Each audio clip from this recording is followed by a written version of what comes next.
Okay, better audio in 3, 2, 1. Is this any better? I mean, at least a little bit. I mean, I hope it is. Should be.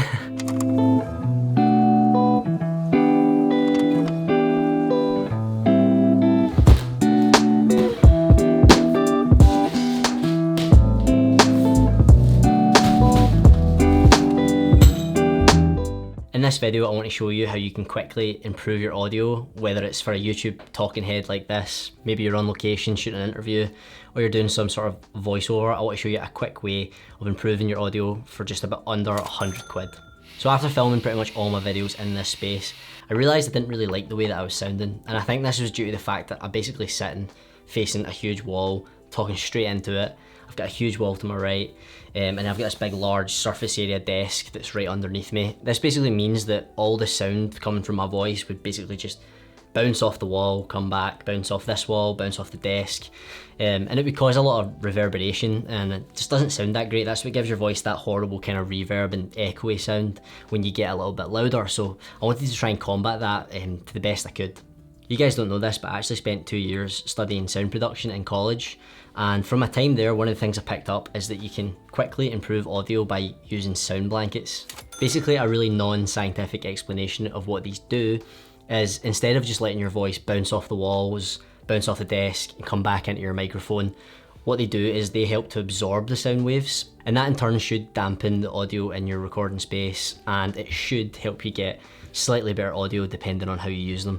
So obviously I decided just to get some like cheap hooks from Amazon. I basically just drilled them into the wall. And this means I can just hook them on and off whenever I'm recording, because they don't look the greatest in the room, obviously. So that's why it's good to just be able to take them off. I can put them under my bed or into a cupboard or something like that, store them away, and then when I'm recording I can take them back out and hang them up. I prefer this to something like acoustic panels where they'll just basically stay up in the wall. I don't really think that looks that great. Plus I can take these away and use them for other things. So I'm recording this with the sound blankets hung up. There's one behind the camera right now, and then there's one off to the side on this wall. Now, this difference in sound should be pretty subtle. I mean, I can hear it in my ears right now. I can hear that the sound isn't bouncing back, and it really stops that reverberation from building up. It might be quite hard to hear on your end. You might have to listen to it with headphones, but let's just do a side-by-side comparison so you can hear both of them, and you can tell me if it makes much of a difference. If you're enjoying this video, please drop it a like, as it really helps, and subscribe to the channel if you want to see more. If you're enjoying this video, please drop it a like, as it really helps, and subscribe to the channel if you want to see more. So just a quick interruption to this video. I've noticed since I've been listening to it back that there's this sort of strange like buzzing noise that I can hear just faintly in the background when I turn the volume right up. I really don't know what this is. I don't know if it's maybe my monitor or something like that, or maybe even the cable that I use to record my audio with. Maybe there's something wrong with that. I'm really not sure what it is, but just thought I'd point that out. I'm aware of it. If anyone has any idea what that could possibly be, please let me know.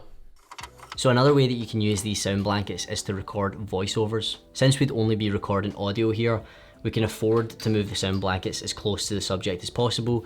This will give you the most isolation in the space, and it should give you the best results.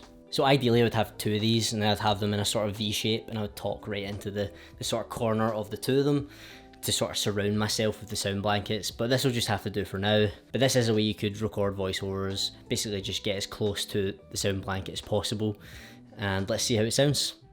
So if you're recording this by yourself in the privacy of your own home, you might want to take this to an even more extreme level and basically put the entire blanket over your head while recording. This will actually probably get you the best results, as it completely dampens your audio, as there's really nowhere for the audio to go. And don't look at me like that, people do this all the time. I'm not joking. By the way, if you don't really want to spend the money on anything like this, you probably could use like the duvet from your bed, or just like an everyday household blanket in the same way. I mean, that's not going to give you the same results, but it is a good option if you don't want to spend the money.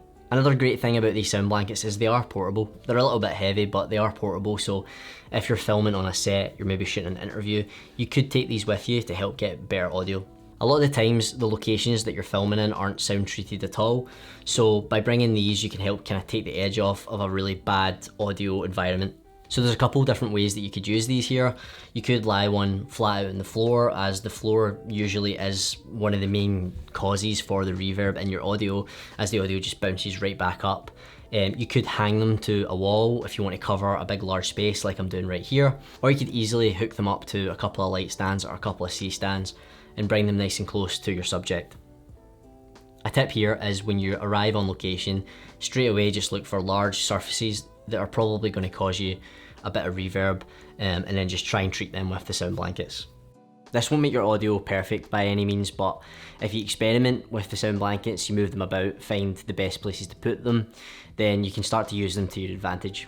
A more important thing that you actually should be doing is trying to get the microphone that you're recording with as close to the subject's face as possible, as close to their mouth as possible, even if that means having to mask it out once you're in post-production.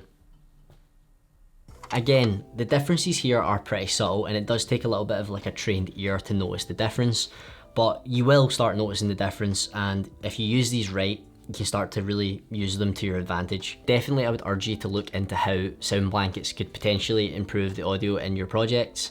If you are interested, I'm going to leave a link in the description to where I bought them from so that you can have a look and see if they're for you. So yeah, I hope you enjoyed this entire video that I made about blankets. If you did, please consider leaving it a like, and if you want to see more content like this, then subscribe to the channel below. As always, I'll see you guys in the next one.